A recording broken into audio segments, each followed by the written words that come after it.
Halo, assalamualaikum warahmatullahi wabarakatuh. Perkenalkan, nama saya Muhammad Ramadan. Saya dari kelas 12 IPA 6. Di sini saya akan mempresentasikan hasil kerja saya dalam memvideokan hasil produksi unggas yang ada di daerah saya.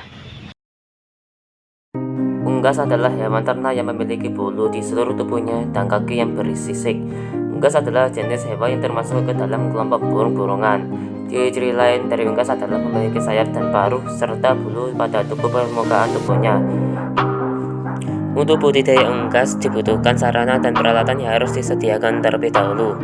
Di antaranya adalah 1. Kandang yang berfungsi untuk melindungi ternak dari iklim buruk. Selanjutnya adalah 2. Tempat bertengger untuk tempat ayam beristirahat. 3. Tempat makan dan minum. 4. Bibit unggul atau ayam yang baru berumur sehari. 5.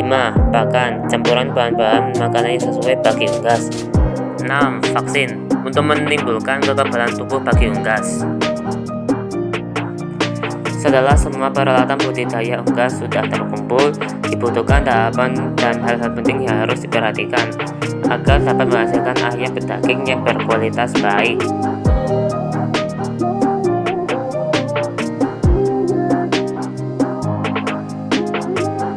Yang pertama adalah 1. Menentukan lokasi kandang. Disarankan memilih lokasi pembuatan kandang di tempat yang mudah dijangkau dan bagi transportasi.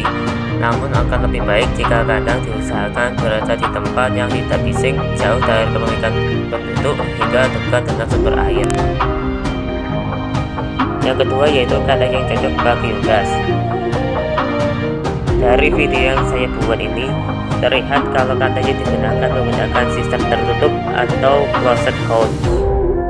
Kandang broiler sistem closed house adalah kandang tertutup yang menjamin keamanan secara biologis dengan pengaturan ventilasi yang baik, sehingga lebih sedikit tekanan yang terjadi pada ternak.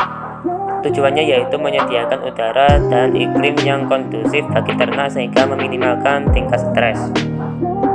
Yang ketiga, memilih bibit unggul atau melakukan pembibitan. Saat melakukan pemilihan bibit ayam ras atau broiler unggul, disarankan untuk diputar beberapa hal seperti pemilihan bibit yang memiliki gerakan yang aktif, sehat, dan tidak mengalami cacat fisik atau kondisi sakit. Bibit harus memiliki tubuh yang bulat, gemuk atau berisi. Bulu dari bibit ayam unggul tidak terlihat kusam, sehat, dan mengkilap, mata tajam, dan hidung juga bersih. Yang keempat, lakukan pemberian pakan. Ada hal-hal yang harus diperhatikan, baik dari segi kandungan maupun waktu pemberian pakan. Nutrisi ayam berdaging wajib dipenuhi agar ayam bisa mendapatkan pertumbuhan yang maksimal dan berkualitas. 5. Melakukan pemeliharaan. Ada beberapa rangkaian proses pemeliharaan yang harus dilakukan. Di antaranya adalah sebagai berikut. Di 7 hari pertama, bibit ayam berdaging unggul yang sudah dipilih harus dimasukkan ke inkubator atau bisa juga dengan cara diindukkan. Setelah itu akan diberikan pakan dan minum air hangat. Lalu pada minggu kedua, suhu inkubator bisa dikurangi sedikit dan untuk jenis pakan masih tetap menggunakan jenis crumble. Di minggu ketiga, bibit ayam berdaging tidak lagi membutuhkan pemanas. Di minggu keempat, bulu-bulu ayam akan mulai terlihat tumbuh. Di saat itu juga kebutuhan pakan akan bertambah menjadi 2 kali lipat.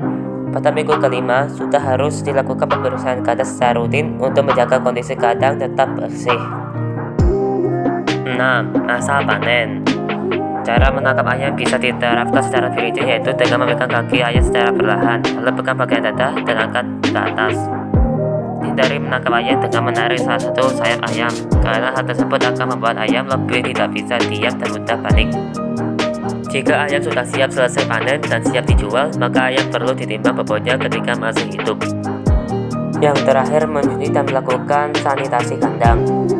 Sanitasi dapat dilakukan dengan pengapuran pada bagian dinding dan lantai kandang.